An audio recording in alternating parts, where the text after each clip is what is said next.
Bienvenue sur Révélation de l'Islam. Dans cette vidéo, nous allons ensemble explorer des enseignements précieux de l'Islam qui, Inch'Allah, renforceront votre foi et apporteront de la lumière dans votre vie. L'ouverture silencieuse, le choc intérieur. Il y a une vérité que peu de gens osent regarder en face, parce qu'elle dérange, parce qu'elle brise une illusion confortable. Une vérité qui ne crie pas, qui ne s'impose pas, mais qui se révèle lentement, dans le silence du cœur. Plus tu te rapproches d'Allah, plus quelque chose commence à résister. Pas toujours de manière spectaculaire. Pas avec des signes évidents. Mais par une fatigue qui n'a pas de cause claire. Un poids intérieur qui apparaît sans prévenir. Un doute qui s'invite là où, hier encore, il y avait de la certitude. Une chute qui te surprend toi-même, comme si elle ne te ressemblait pas. Et à ce moment précis, beaucoup interprètent mal ce qui leur arrive. Ils regardent leur état intérieur et concluent trop vite. Si Allah m'aimait vraiment, je me sentirais apaisé. Si j'étais sur la bonne voie, ce serait plus facile. Cette lourdeur est sûrement un signe que quelque chose ne va pas chez moi. Mais cette pensée n'est pas nouvelle. Elle a traversé les siècles. Elle a touché des cœurs bien plus solides que les nôtres. Allah rappelle une loi spirituelle immuable lorsqu'il dit « Pensez-vous entrer au paradis sans avoir subi ce que ceux qui vous ont précédés ont subi ?» Ce verset ne parle pas seulement d'épreuves visibles. Il parle de cette pression intérieure que ressent l'âme lorsqu'elle s'élève. De ce moment où la foi cesse d'être un simple sentiment pour devenir un engagement réel. La proximité avec Allah n'est pas une zone neutre. Ce n'est pas un espace sans tension. C'est un territoire sacré, et donc disputé. Quand le cœur commence à se tourner sincèrement vers Allah, quand l'intention devient plus pure, quand l'adoration devient plus consciente, quelque chose change dans l'équilibre intérieur. Allah dit aussi, l'homme pense-t-il qu'on le laissera dire, nous croyons sans l'éprouver. L'épreuve n'arrive pas toujours après des années de foi. Parfois, elle arrive juste après un moment très précis, une prière différente des autres, un repentir qui t'a fait pleurer, une invocation où tu as parlé à Allah sans filtre. Et soudain, au lieu de la paix attendue, il y a ce trouble discret. C'est là que le choc intérieur commence. Non pas un choc violent, mais une fissure silencieuse entre ce que tu pensais de la proximité d'Allah et ce qu'elle implique réellement.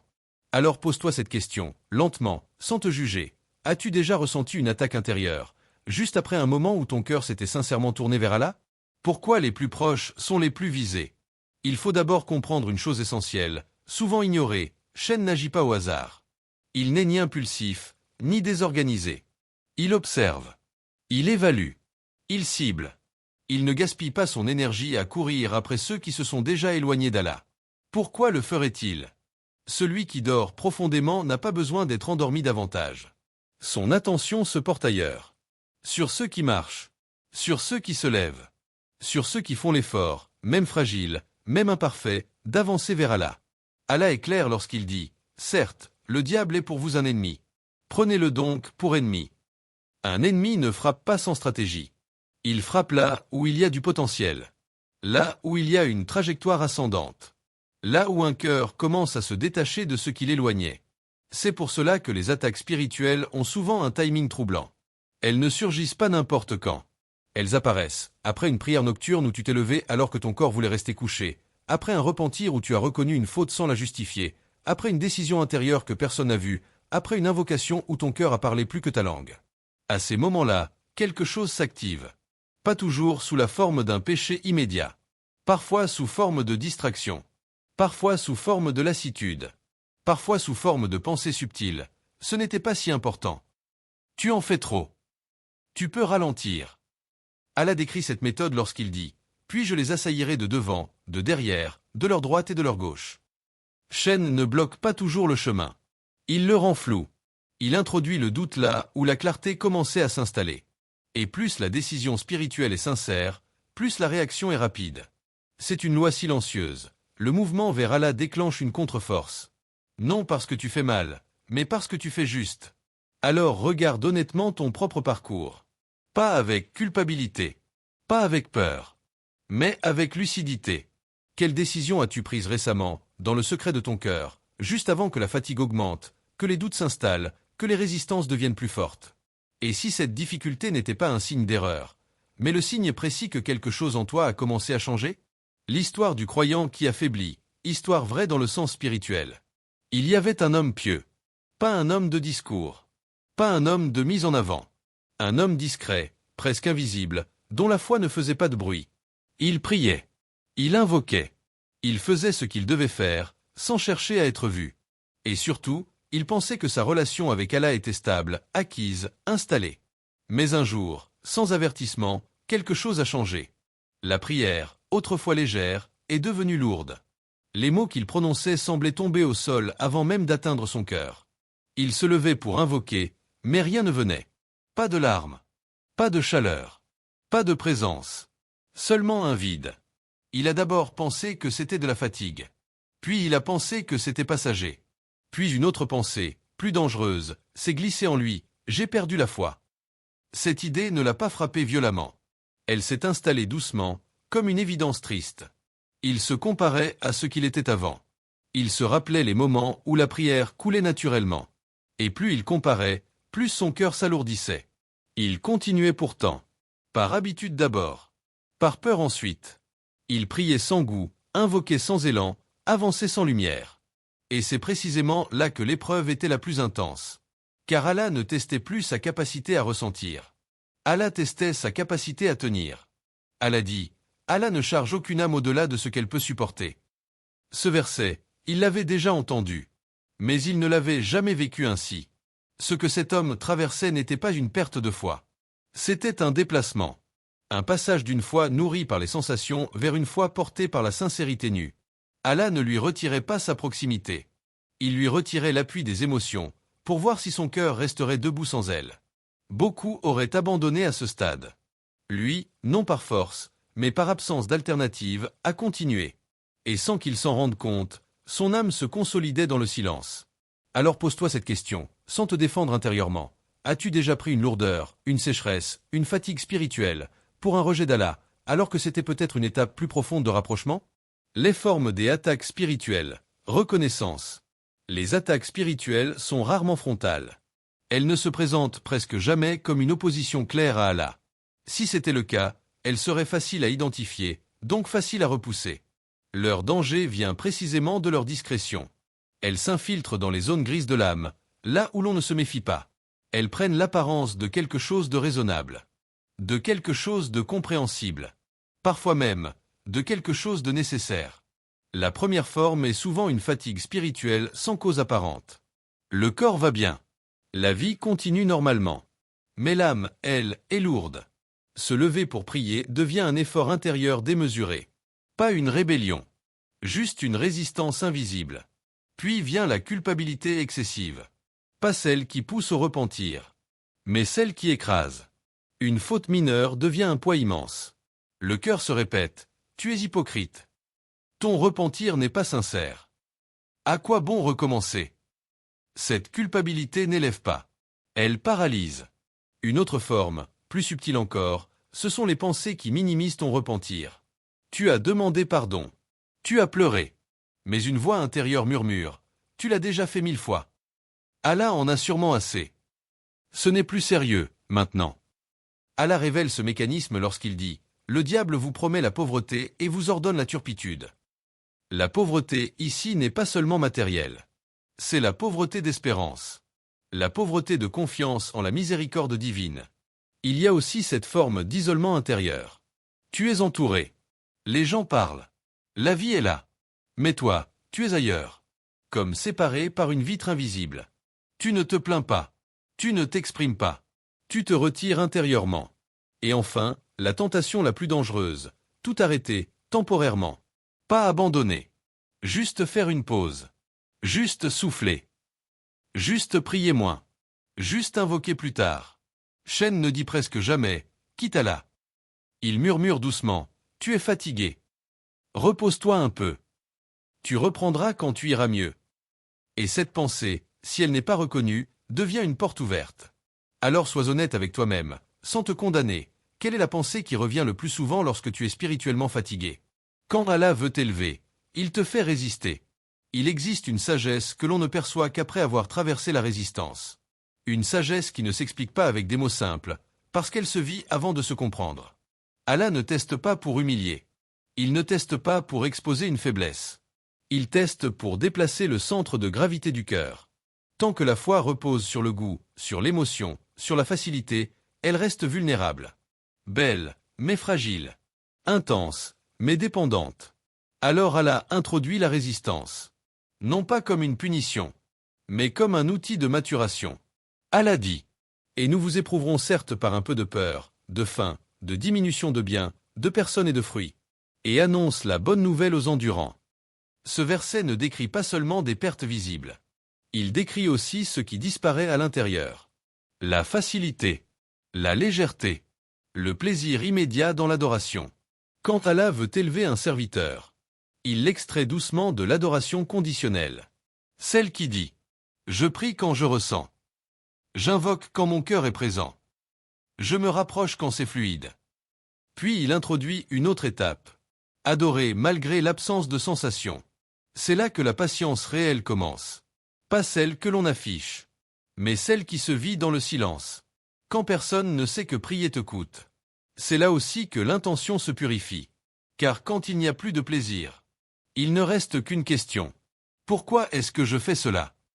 Et cette question, si elle est sincère, dépouille l'adoration de tout ce qui n'est pas Allah. Peu à peu, le cœur se détache des sensations. Il cesse de courir après l'émotion spirituelle. Il apprend à rester stable, même dans la sécheresse. C'est une adoration plus discrète, moins spectaculaire, mais infiniment plus enracinée. Adorer Allah sans goût, sans élan, sans récompense émotionnelle immédiate. Ce n'est pas un échec. C'est un passage. Un passage où la foi cesse d'être ressentie, pour devenir choisie, à chaque instant. Alors prends un moment, sans répondre trop vite, et demande-toi. Si la prière ne te donnait plus rien, si l'invocation ne te faisait plus ressentir de soulagement, continuerais-tu quand même à adorer Allah, uniquement parce qu'il est Allah? Le moment où accent grave beaucoup abandonnent, alerte. Il y a un instant précis dans le cheminement spirituel où le danger n'est plus visible. Un moment où la chute ne ressemble pas à une chute. Elle ressemble à une pause. C'est ici que beaucoup tombent. Pas dans un péché éclatant. Pas dans une rupture brutale. Mais dans un relâchement progressif, presque logique, presque justifiable. Ils ne disent pas « j'abandonne ». Ils disent « je suis fatigué. J'ai besoin de temps. Je reviendrai plus tard ». Et ces phrases sont dangereuses, non parce qu'elles sont fausses, mais parce qu'elles semblent raisonnables. C'est souvent après avoir résisté longtemps. Après avoir tenu sans ressentir. Après avoir lutté sans être soutenu par l'émotion. Le cœur se dit alors « j'ai déjà fait beaucoup. Allah connaît mon intention. » Ce n'est qu'un ralentissement. Mais Allah, dans sa sagesse, met en garde contre ce moment précis lorsqu'il dit « Ô vous qui avez cru, endurez, rivalisez d'endurance, demeurez en sentinelle et craignez Allah afin que vous réussissiez. » Demeurer en sentinelle, c'est rester éveillé même quand tout en toi veut se reposer. C'est comprendre que la fatigue n'est pas un signal d'arrêt, mais souvent un seuil. À ce stade, les attaques spirituelles changent de forme. Elles ne poussent plus vers le péché. Elles poussent vers la neutralité, vers le minimum, vers la disparition lente de l'effort. La prière devient optionnelle. Le rappel devient rare. La vigilance disparaît sans bruit. Et pourtant, paradoxalement, c'est souvent ici que le serviteur est le plus proche d'une percée intérieure. Car la résistance n'est jamais aussi forte que juste avant qu'une étape soit franchie. Beaucoup reculent à cet instant, non par désobéissance, mais par épuisement mal interprété. Ils confondent l'intensité de la lutte avec un signe qu'ils font fausse route. Alors qu'en réalité, la pression est parfois la preuve que le chemin est juste. Prends un instant pour regarder ton propre parcours, sans te juger. Y a-t-il eu un moment où tu as relâché, non parce que tu doutais d'Allah, mais parce que tu n'avais plus la force de continuer comme avant? Et pose-toi cette question avec honnêteté. As-tu déjà reculé exactement au moment où tenir encore un peu aurait tout changé? Comment se protéger sans se durcir? Quand la lutte se prolonge, beaucoup pensent que la solution est de se durcir. De devenir plus strict, plus rigide, moins sensible. Ils pensent que pour tenir, il faut serrer les dents. Mais cette dureté finit souvent par casser ce qu'elle voulait protéger. La protection véritable ne vient pas de la rigidité. Elle vient de la constance douce. Une constance qui accepte la faiblesse sans s'y installer. Une constance qui n'exige pas de soi une performance permanente. Parfois, se protéger, ce n'est pas en faire plus.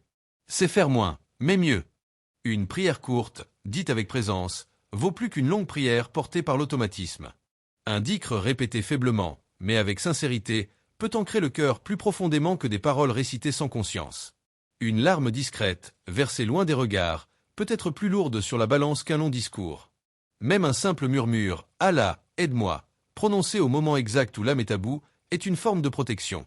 Allah ne demande pas l'exploit. Il regarde la fidélité. Allah dit « Et c'est vers ton Seigneur que sera le retour ». Ce verset rappelle que tout revient à lui. La force, la faiblesse, la chute, la reprise. Se protéger, ce n'est pas prouver à Allah que tu es fort. C'est lui montrer que tu sais où te réfugier quand tu ne le es plus. C'est refuser de combattre l'attaque spirituelle par l'orgueil déguisé. Cet orgueil qui dit « Je dois tenir seul. Je ne peux pas faiblir. Je dois être à la hauteur. » La dépendance à Allah, elle, dit autre chose « Je ne peux pas sans toi. Je suis fragile. J'ai besoin de ton secours. » Et cette parole intérieure, même silencieuse, désarme ce que la dureté ne fait que renforcer. Alors interroge-toi calmement, sans te justifier. Quand as-tu demandé de l'aide à Allah pour la dernière fois, non pas avec des mots parfaits, mais avec un cœur nu, sans masquer ta faiblesse, sans prétendre aller bien? Message final, clôture qui reste dans le cœur. Si tu es attaqué spirituellement, pas de manière bruyante, pas avec des signes spectaculaires, mais par une usure intérieure lente et silencieuse. Si ton cœur est fatigué, non pas mort, non pas indifférent, mais encore sensible, encore concerné, encore inquiet de sa relation avec Allah. Si tu luttes sans témoin, sans reconnaissance, sans mots pour expliquer ce que tu portes, alors écoute attentivement. Pas avec les oreilles. Avec ce qui reste vivant en toi. Tu n'es pas abandonné. L'abandon a un goût différent. Il est froid. Il est vide. Il ne fait plus mal. Or toi, tu ressens encore la lutte. La contradiction. Le tiraillement. Cela signifie que quelque chose agit en profondeur. Tu n'es pas puni. Tu es travaillé. Comme une terre retournée avant la semence. Comme un métal chauffé avant d'être façonné. Comme une âme mise à nu pour que ce qui est fragile tombe, et que ce qui est vrai demeure. Et surtout, tu es rapproché. Car Allah ne polit pas ce qu'il rejette. Il ne purifie pas ce qu'il abandonne. Il ne met pas à l'épreuve ce qu'il n'a pas choisi de faire grandir. Allah dit, Allah est proche des bienfaisants. La proximité d'Allah n'est pas toujours douce. Parfois, elle est exigeante. Elle retire les appuis. Elle fait tomber les illusions. Elle te laisse seul avec l'essentiel. Et dans cette nudité intérieure, une question apparaît, inévitable, inconfortable, décisive. Ce n'est plus « Pourquoi suis-je attaqué ?» Car tu as compris. Tu as vu le sens. Tu as reconnu la logique spirituelle. La vraie question devient autre chose. Quelque chose de plus intime. De plus engageant. Vais-je tenir, maintenant que je sais pourquoi? Vais-je continuer sans promesse de soulagement immédiat?